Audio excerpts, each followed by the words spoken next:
Hello, this is Greg Elson, Green Rigs, coming to you on the 12th of February 22. Time on deck is 2300 hours Central Standard Time. My friends, breaking news. According to administration sources and PBS NewsHour, it appears that Vladimir Putin has put out the order to invade Ukraine. Now, this is according to these sources. I can't vouch for it, but according to them, they're talking about the 16th of February as being the invasion date. At least that's what they're expecting.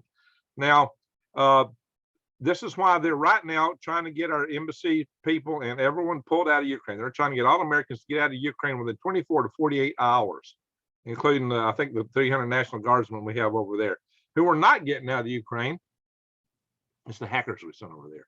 The hackers who are set to try to hack back into Russia and mess up and destroy power grid and assets in Russia. So we have Americans as hackers in Ukraine, according to John Hollerman, who's been on my channel about 4 or 5 times already, who are talking about basically a cyber attack on Russia from Ukraine, American citizens. This is maybe a provocation to Russia against America. Also, right now, Russia is flying nuke bombers, apparently, within range of European capitals and other devices they got. I'm going to go all into this in a minute.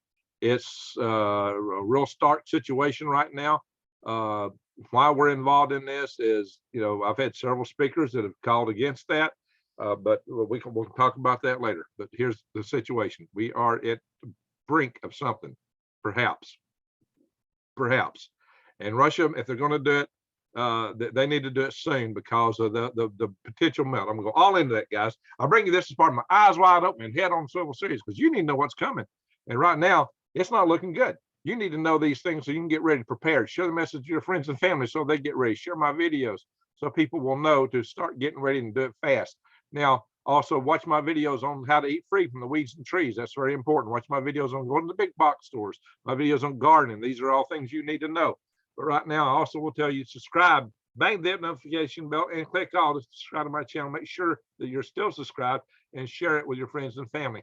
And start prepping. And I got a special right now that will really help you in that area. I got a $50 off a 4-week supply of this food, 2,000 calories a day, breakfast, lunch, and dinner, to make you a winner because it is a lot better than that 800 calories some of the other competitors offer. This is food that lasts 25 years. It's freeze dried, so it's light, it's easy to carry and store.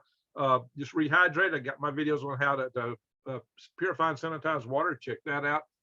And by the way, you can bury this stuff because these canisters are sealed when you get them, and the packets are with an enema seal, so it's great for caches. It's easy to bug out. They're easy to stack and store. You can stack these things all the way to the rafters, and they're stable because these buckets are just really good buckets. Hey, the buckets are worth something in themselves.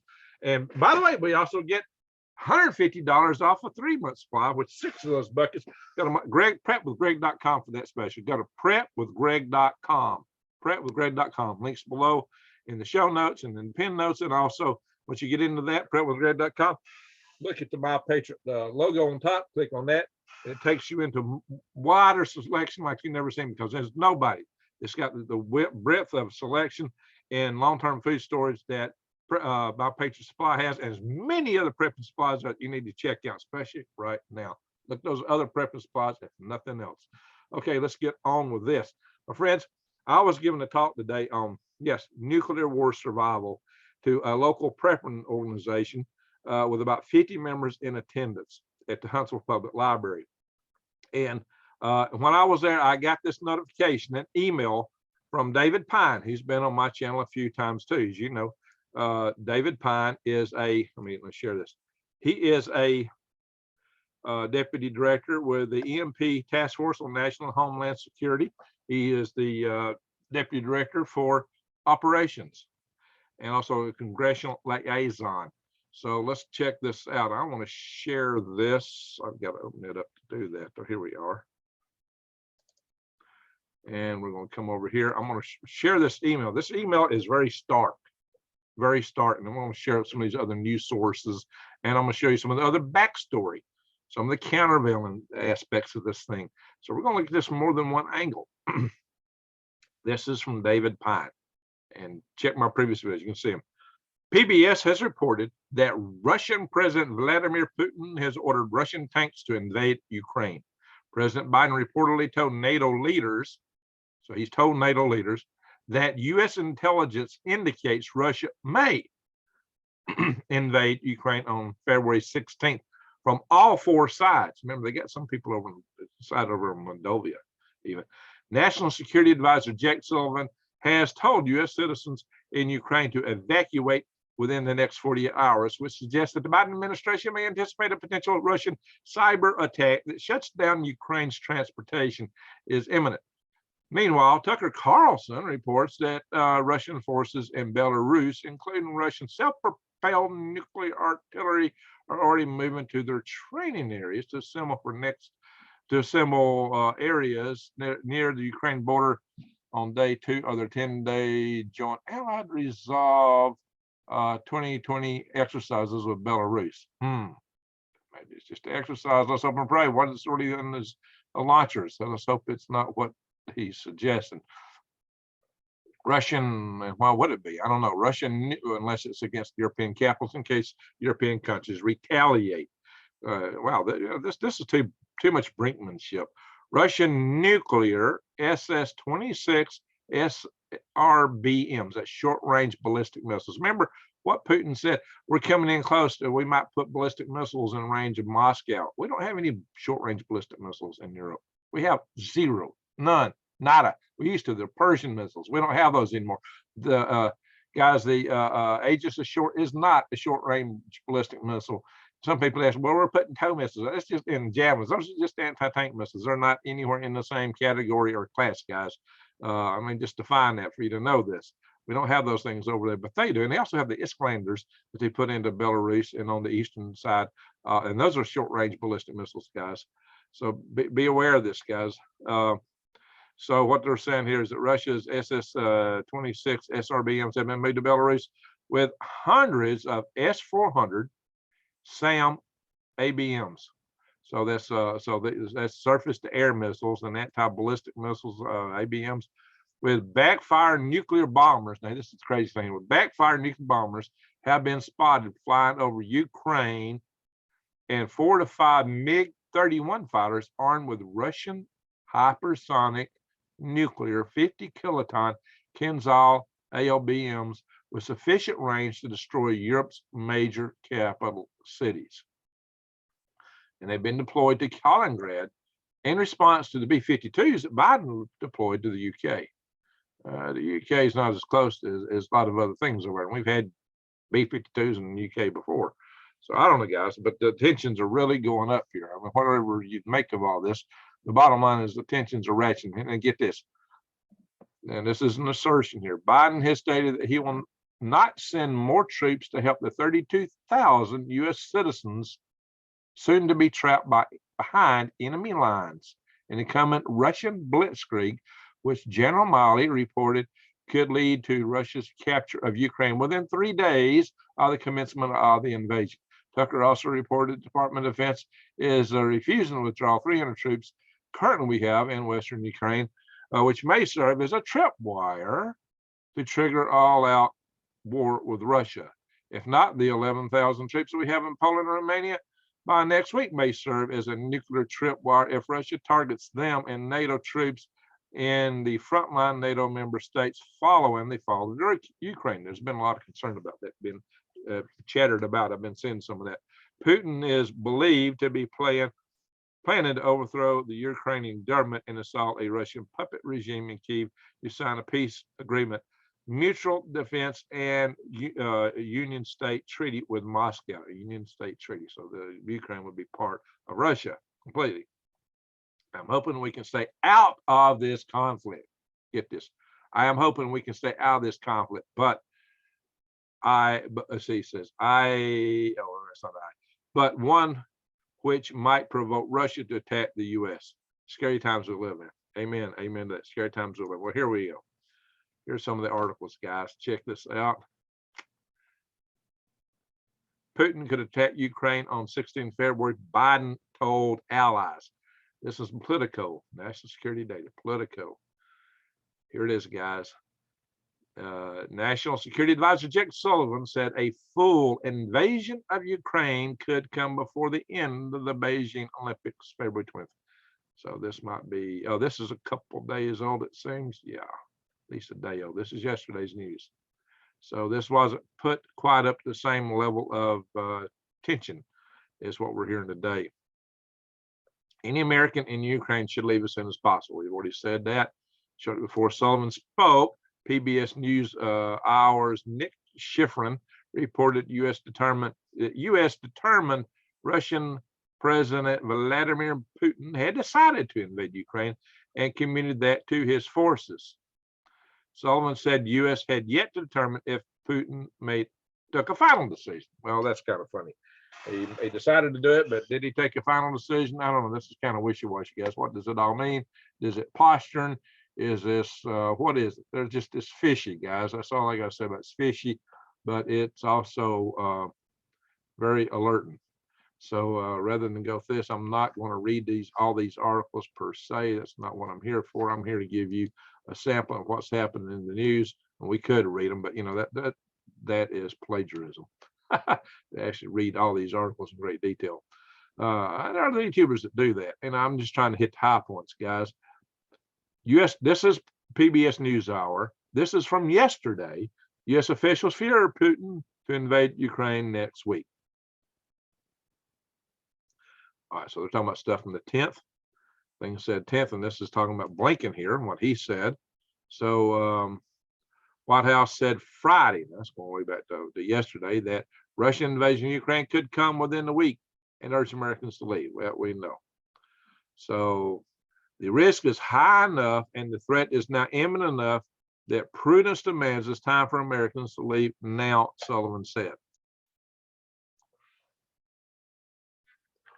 We are not saying that a decision, now, so this is kind of, at least as of yesterday's news, countervails what I'm hearing today.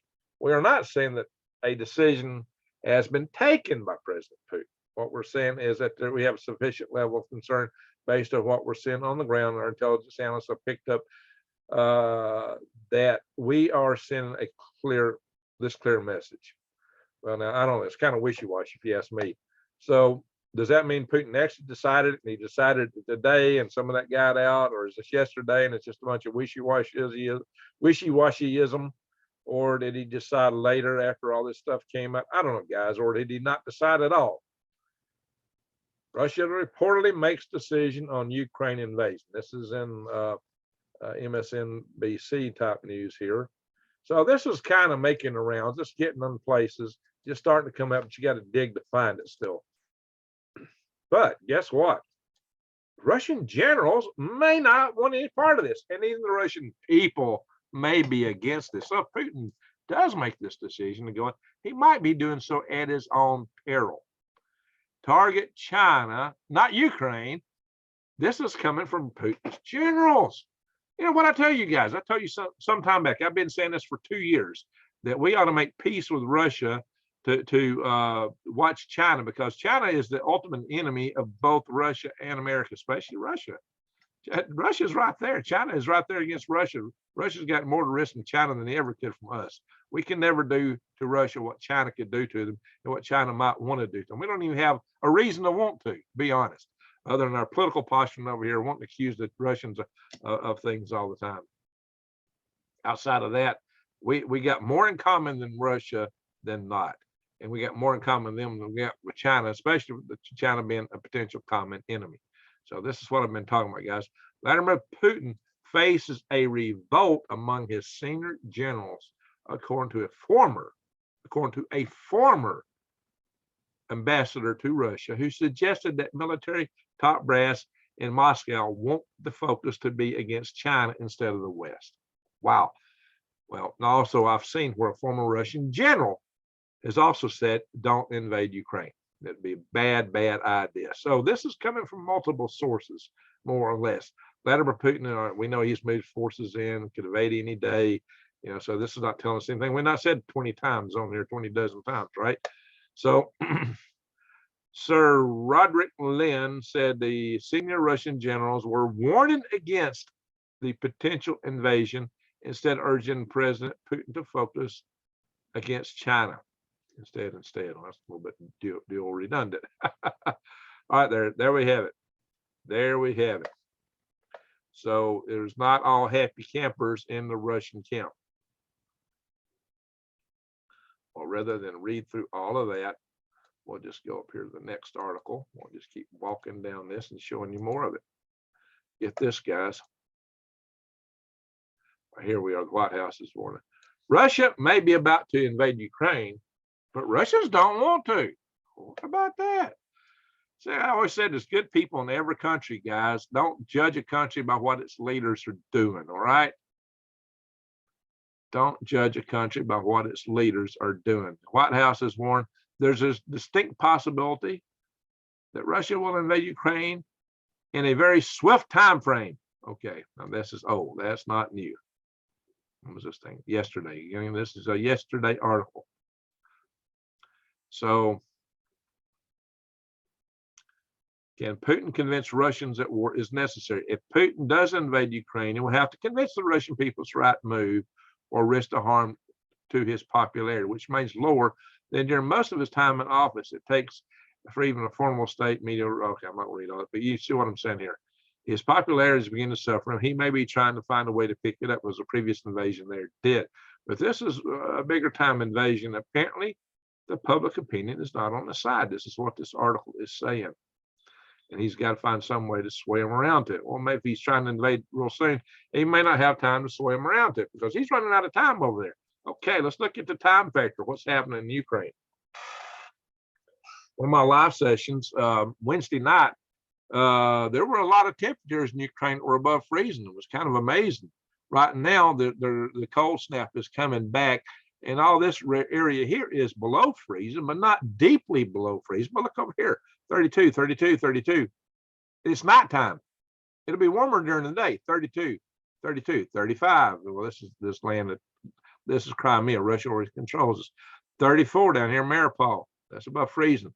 We're right at freezing all the way around in Donetsk region. So all this area where the Russian troops will be moving through over here is already above or at or above freezing. In the daytime, it would be above freezing. Maybe this whole thing will be above freezing in the daytime. So the temperature, which would give the frozen ground advantage to the Russian armor, is this is a diminishing commodity, and it's already a problem for the Russians. It's already a problem for Russia. How do I know? Check this out, guys. They're already having problems. They're already getting stuck. Look at this, guys. Here are Russian tanks buried in the mud near the Ukraine and the Rostov region, close to Ukraine. Now, this Rostov isn't Russia, which apparently Miss Truss in England did not understand, because she was asked if she opposed Russian occupation of Rostov, and she said, "Yeah, I oppose it." And by the Russians, who really trapped her with that, because it's already Russian. It always was. So she kind of stepped on her with that. But anyway, guys, look at this. These are Russian tanks stuck. There's 8 of them here and they're lined up stuck, and then having to dig them out with a backhoe. I've turned the sound off. This is just Russian speaking. Look here. All these tanks, and there's the backhoe digging them out. Check that out, guys. Wow. You see that? All of them stuck, every one of them. They're out there running, and they're being dug out by a backhoe. My friends, that's no way to fight a war. That is a way to have your tanks captured, which I'm sure the Ukrainians like a few more tanks, or hit with javelins real easy. They become sitting ducks. Those tanks are literally sitting ducks, and Russia can't afford to put all their equipment out there and have it be sitting ducks. Let me stop share. If Putin goes in and his tanks all get hit in the quagmire and a lot of body bags start coming on, he's going to be trouble. He's going to be in huge trouble. Now, he's never said he's going in publicly. In fact, he's always publicly said, we're not going in. Yet they keep putting the stuff at the border, including mobile hospitals and blood supplies. Everything to make you think. I mean, why would you do that for training exercises? Everything to make you think that they're going in. Now, this could be part of their brinksmanship, part of their bluffing. But their bluffing isn't working. NATO is not giving in to their demands. Maybe some of them they should. And I've said before, I always believe in the people's right to self-determination. The people in the Donbass region, Donetsk, and the other provinces like in Lud, I'm getting brain locked right now. They're ethnically primarily Russian. and they have a separatist movement going. They're trying to separate. And there was Minsk Accords drafted between Russia and Ukraine in 2014 when Russia did their last invasion, somewhere between 2014 and 2016, that Ukraine was supposed to abide by, that to leave those areas as autonomous regions. But supposedly they're in rebellion, so it seems that Ukraine has been, according to the Russians, attacking them. Now, according to other sources I have and friends of my channel here, some of them are saying the Russians have been attacking Ukrainians. And since all this started, there have been 14,000 people that are no longer with us because of those attacks on the Ukraine side from Russia. And it is said that they're also attacking villages where the wives and kids are living out. I'm not there to see all that, but these are the kind of things being said. So there's a lot of tension on both sides. And if they're doing that, I can see why they're hitting back. Well, see what you got is each side may be setting each other up for war. Why? Why we got to get involved in it? That looks like their affairs over there. I do believe in the right of people to have self-determination, but they shouldn't be attacking other folks outside, civilians and so forth, to ascertain it. Are they? Are there false flags going on? What's cooking? I don't know, but it's nasty. It's dirty.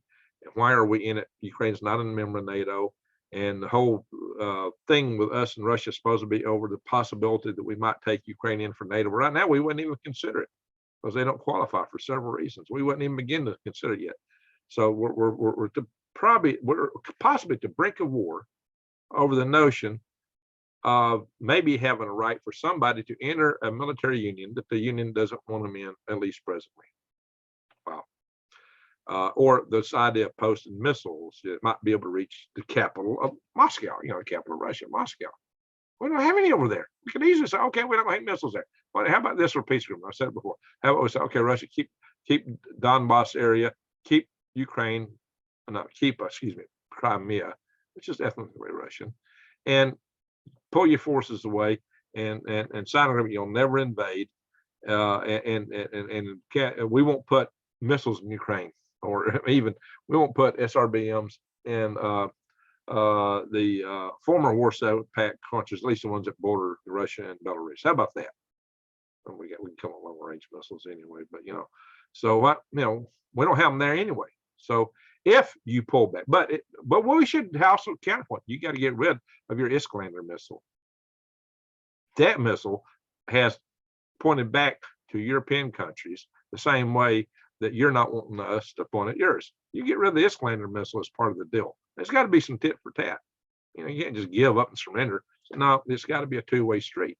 They got to give up something in return for that. I mean, this is why you get mutual security. If we really want mutual security, each side will pull back the ability to directly hit the other so easily.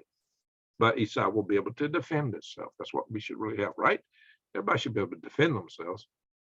So I think that's a reasonable situation. Are we proposing that? No. Would Russia accept it? I don't know. Apparently some Russian generals who really don't want to focus on the West. They want to focus on China. They might go for it. And if Russia sends a lot of body bags home real soon, Putin may be in trouble at home. So there you go. So Vladimir, hey man, rethink this guy. Don't have to go down this way. We're on the cusp of a potential World War III. And if Russia and Putin has made this decision to go in, it could just escalate. You got to remember, he's talking about potentially putting forces in Venezuela and to Cuba. We had a Cuban missile crisis over this once before. Remember that, guys? So this is not pretty. This is not pretty at all. I don't know where this is going. Somebody, well, they went to Cuba. Yeah. Now we're doing to him what he did, what Russia did to Cuba. No, not exactly, because they put short-range ballistic. They put missiles in Cuba that could reach New York City with nukes. Yeah, we had Redstones rockets in Turkey at the time, Jupiter rockets in Turkey at the time. We pulled them out silently after the deal. We pulled those out.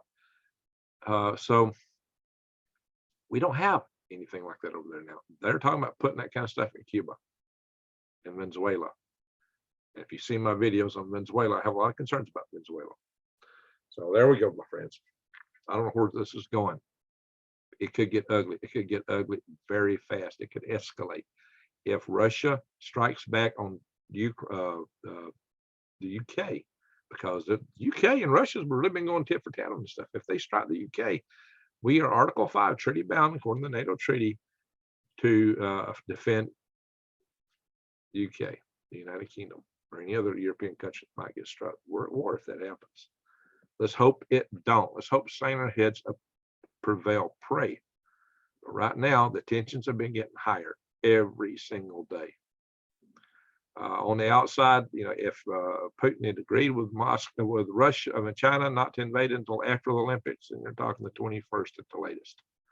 So we've got really, according to these estimates, 4 to 9 days to know if Russia's going to invade Ukraine or not. Probably, maybe.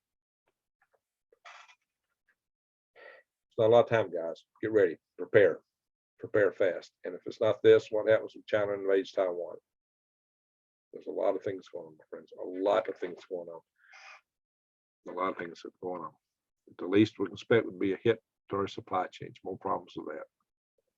The worst, EMP attack on America, followed by a full-scale nuclear attack. And I would submit that the EMP attack would be worse. All right, my friends, a lot of people don't realize that. So that's my 2 cents. Take care. God bless.